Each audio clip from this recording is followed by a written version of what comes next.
السلام عليكم ورحمة الله وبركاته. قال لي جهدارا ديسا بمسألة كم حضور وانا إن شاء الله زي مسألة كي ورا بيجم وجه جهدار بن خدي واجي ماجي بدا استفادة كرن.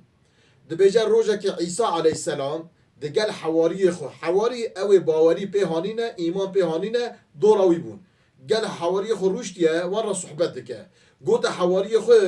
قو أي حواري ما قو مثلا أم بيجي ونجيكي تشونا رازانه یک به هشیاره اجا بای هات جل حواله و سر را کر یا جی بطانیا سر را کر عوره دیوی عیب بکه در کتونی چه بکن اوی اوان حوالی گو ای پیغمبر خودی گوالا همه جلی قاپات کن امی بطانی باویج نسر برا عیبیوی در نکونه ارته چون که حوالی میم حضرت عیسی گو نا ابو نکر گو موسا نکن گو ای پیغمبر خودی والا ام دیا خود بجی نمیوسا بکن کایاتا چیه من را بیجه حضرت عیسی علیه السلام گو ای هواری من گو از این مثال که ورا بیجم کاون دکن و ناکن اگر اون دکن دمک وی عیبه زیادتر عیبه که اون دکن ده بیجم مثلا بیجم اون ده هوالی هف ده دوستی هف اون گل هفن اون سر هف را دبیجن اون هف را رودنن را دبن اون هف را معامله دکن با جار ناجمونتش لیخونه ان نابیج نکسی و هف را دبیجن دما ام بیجم او حردک هف وقتیان اون حرد هف وقتیان یانجی نابینا و دا عداوت چی بود دشمنی چی بود اون هم بلا بون و ایدی هم را خبر ندا اون هم خیدین ده بیجا اون چی دکن اون رادبین ایدی سر حوال خواه عیب حوال خواه اجا یک به اون دهات نسر اون افشا دکن اون نوا ملتش بلاد کن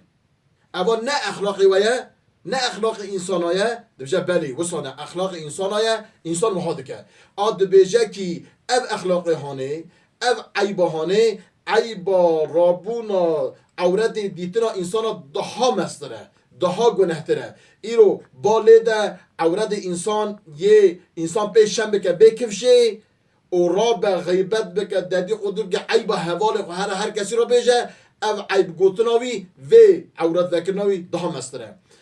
طبعا او حواری حضرت زاد من حیری حقیقتا گلی دوستا اف حکایه هانی حکایه که زف حکمته زف تشتکی خوشه زف تشتکی انسان دما تفر بکه حقیقتا ایرو نام انسان دا اخلاق هیا دو حف ارتاغن دو حف حوالی هبن دو حف دوستی هبن زف محبتون هبر هیا دا محبت قتن دا محبت خیدن دا دیر راد من او عیبیوی او عیبیوی دو بیجه ایجا حف عیب دار دکن حف ایجا غیبت حف دکن دا دو قودی حف دکن حتی عیبک به ده عیباد نسر تشتکی نباش کرد یانجی